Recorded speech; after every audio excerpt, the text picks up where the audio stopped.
क्योंकि अगर एक साथ जमींदोज किया जाएगा तो आसपास के मकानों में भी दरार आ सकती है और ऐसे में इस घर को एहतियात के तौर पर ही जमींदोज किया जा रहा है। ड्रिल के जरिए दीवारों में छेद की जा रही है और अब कमरों को तोड़ने का काम शुरू हो गया है, यानी कि जो कमरे हैं जिनके अंदर लोग यहाँ पर रहते थे उन कमरों को तोड़ने का अब काम यहाँ पर बुलडोजर ने शुरू कर दिया है। काफ़ी तेज़ी से बुलडोजर अपनी हरकत में आ रहा है और अब ड्रिल के जरिए दीवारों में छेद करके जो है कमरों को तोड़ने का काम फिलहाल यहाँ पर शुरू कर दिया गया है। प्रतिमा, चूंकि आपके साथ विनय भी मौजूद है, अगर आप उनसे बात कर सकें जो इस मामले में बाकी आरोपी हैं, उनके घर कहाँ पर हैं और क्या उनके घर पर भी आज ही एक्शन देखा जा सकता है बुलडोजर की कार्रवाई का?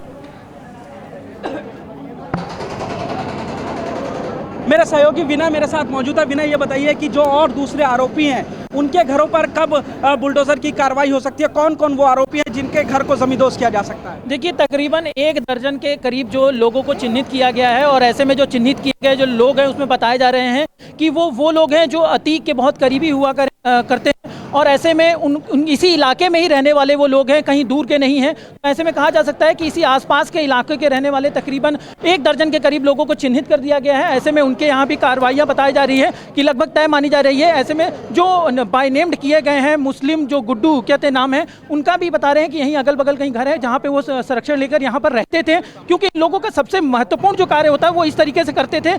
यहाँ ये लोग किसी और के नाम से मकान लेते हैं और यहाँ पर रहते हैं और अतीक के परिवार को पूरे तरीके से ये लोग सहयोग प्रदान करते हैं, चाहे वो फाइनेंस के रूप में हो, चाहे अपराध को बढ़ाने के रूप में हो। तो इस तरीके का कार्य इनका यहाँ पे जारी रहता है। तो कहा जा सकता है कि आज प्रशासन की जो कार्रवाई है ये बहुत बड़ी कार्रवाई है, क्योंकि जिस तरीके से सदन में सीएम योगी आदित्यनाथ ने खुलेआम कहा था कि जो भी अपराध करेगा माफियाओं के खिलाफ वो, तो कहीं वो पूर्ण रूप से करते हुए यहाँ पे दिखाई पड़ रहा है। तो कहा जा सकता है 2 मंजिला जो मकान है ये तकरीबन बताया जा रहा है 200 वर्ग गज में बना हुआ है और इसको हाल ही में 1 साल पहले जो जफ़र अहमद है उसके नाम पर खरीदा गया था। और जफ़र अहमद भी जो है अतीक के बहुत करीबी हैं और उनके नाम से खरीदना ये लोग सेफ मान रहे थे, क्योंकि घर जैसे ही यहाँ जमींदोज होना शुरू हुआ है तो उनके घरों से यहाँ से तस्वीरें मिली हैं, जो तस्वीरें बहुत महत्वपूर्ण तस्वीरें हैं। सबसे एक और अहम चीज़ आपको बताएंगे कि यहाँ से एक राइफल के साथ साथ बताया जा रहा है कि एक तलवार जो है वो भी मिली है यहाँ पर पुलिस को कहते हैं। तो कहा जा सकता है कि कहीं ना कहीं इस घर के अंदर बहुत से ऐसी संदिग्ध चीज़ें हैं जो पुलिस को एक के बाद एक जमींदोज करने के दौरान यहाँ पर मिलेगा। तो इस कार्रवाई में देखना होगा कि आगे क्या कुछ यहाँ पर पुलिस को और कुछ चीजें मिलती हैं। ये कार्रवाई बताई जा रही है तकरीबन 5 बजे तक ये चलेगी।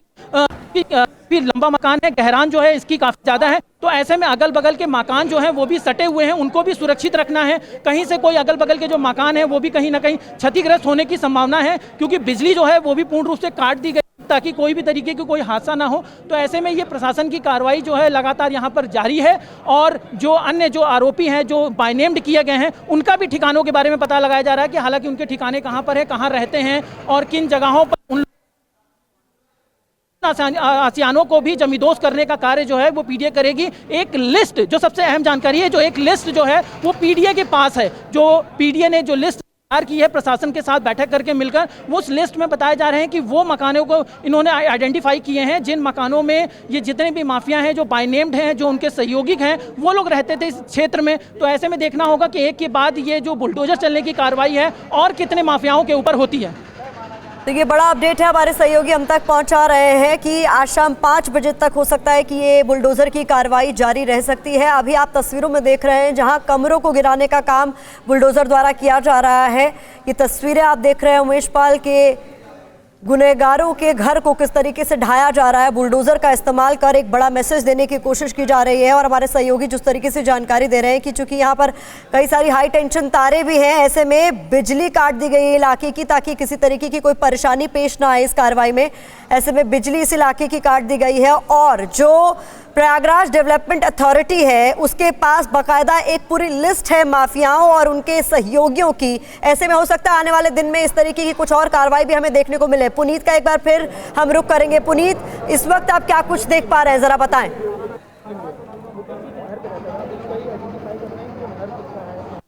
जी बिल्कुल, मुस्लिम मामले में एक अहम आरोपी है, क्योंकि बताया जाता है कि वही चला रहा था किसी रिश्तेदार के घर पे रहता था।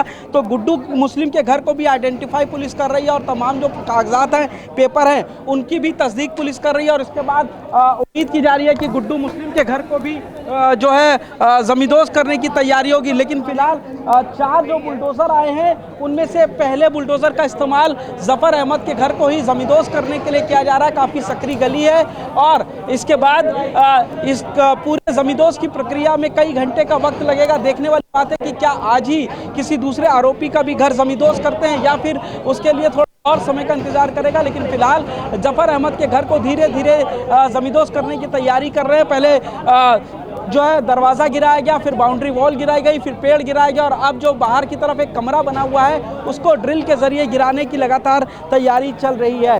फिलहाल सोजी और एसटीएफ की जो 10 टीमें हैं वो भी लगातार तमाम जगहों पर छापेमारी कर रही हैं। पुलिस को खासतौर से असद की तलाश है, इसके अलावा गुलाम मुस्लिम की भी तलाश है।